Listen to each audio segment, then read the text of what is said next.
ची बातमी आहे मित्रांनो, सफाई कामगार पदासाठी ज्या विद्यार्थ्यांनी एक्झाम दिलेली होती त्याचा निकाल लागलेला आहे आणि सफाई कामगार पदासाठी निवड प्रक्रिया संदर्भामध्ये नोटीस आज दिनांक 27/1/2025 रोजी बॉम्बे हायकोर्टच्या वेबसाईटवर प्रकाशित करण्यात आलेली आहे आणि जेवढे काही विद्यार्थी पात्र झालेले आहेत सर्व विद्यार्थ्यांना मुलाखतीसाठी बोलवण्यात आलेले आहे आणि ही मुलाखत मध्ये जेवढे काही विद्यार्थी पात्र झालेले आहेत ते सर्व विद्यार्थ्यांची नावे तुम्ही पाहू शकता या लिस्टमध्ये आहेत PDF मध्ये आणि ही जर PDF तुम्हाला घ्यायची असेल तर डिस्क्रिप्शन बॉक्समध्ये टेलिग्राम या चॅनलची लिंक दिली आहे त्या ठिकाणी तुम्हाला ही यादी मिळून जाईल.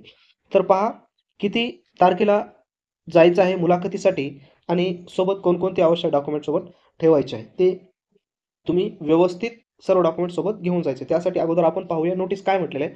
पहा, वरील पात्र उमेदवारांनी तोंडी मुलाखतीकरिता शनिवारी म्हणजेच 1 फेब्रुवारी 2025 रोजी सकाळी ठीक 10 वाजता मुंबई उच्च न्यायालय खंडपीठ औरंगाबाद छत्रपती संभाजीनगर या ठिकाणी तुम्हाला उपस्थित राहायचे आणि उपस्थित राहत असताना सोबत काय ठेवायचं पहा, उमेदवारांनी त्यांच्या अर्जासोबत जोडलेल्या कागदपत्रांच्या मूळ प्रती, जो काय फॉर्म भरत असताना अर्जासोबत जेवढे काही झेरॉक्स आहेत मित्रांनो ते त्यांचे सर्व मूळ प्रती, मूळ म्हणजेच ओरिजिनल डॉक्युमेंट्स तुम्हाला सोबत घेऊन जायचं आहे आणि सफाई कामगार प्रात्यक्षिक परीक्षेच्या वेळी देण्यात आलेले मूळ प्रवेशपत्र सोबत आणणे अनिवार्य आहे. म्हणजेच ॲडमिट कार्ड्स प्रात्यक्षिक परीक्षेच्या वेळी जे तुम्हाला मूळ दिलेलं होते सोबत तुम्हाला घेऊन जायचं आहे. एवढे डॉक्युमेंट्स सोबत ठेवायचे आहे. पुढे काय म्हटलेलं आहे, ओळखीच्या पुराव्यासाठी स्वतःचे आधार कार्ड ठेवायचे, मतदान कार्ड, पॅन कार्ड, वाहन चालवण्याचा परवाना किंवा पासपोर्ट यापैकी कोणतेही एक मूळ ओळखपत्र सोबत ठेवायचं आहे आणि नावामध्ये जर बदल असेल तर उमेदवारांनी राजपत्र, विवाह नोंदणी पत्र किंवा त्या संबंधित पुरावा सोबत ठेवायचा आहे. आता नावामध्ये बदल याचा अर्थ असा आहे की ज्या महिलांचं समजा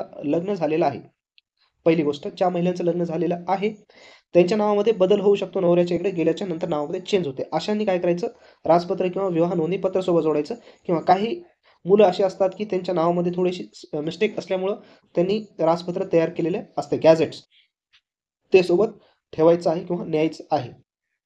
सर्व डॉक्युमेंट सोबत तुम्हाला न्यायचे आहेत आणि याबद्दल अजून तुमची काही अडचण असेल तर तुम्ही कमेंट्स करू शकता. त्या संदर्भात देखील आपण माहिती देण्याचा प्रयत्न करूया.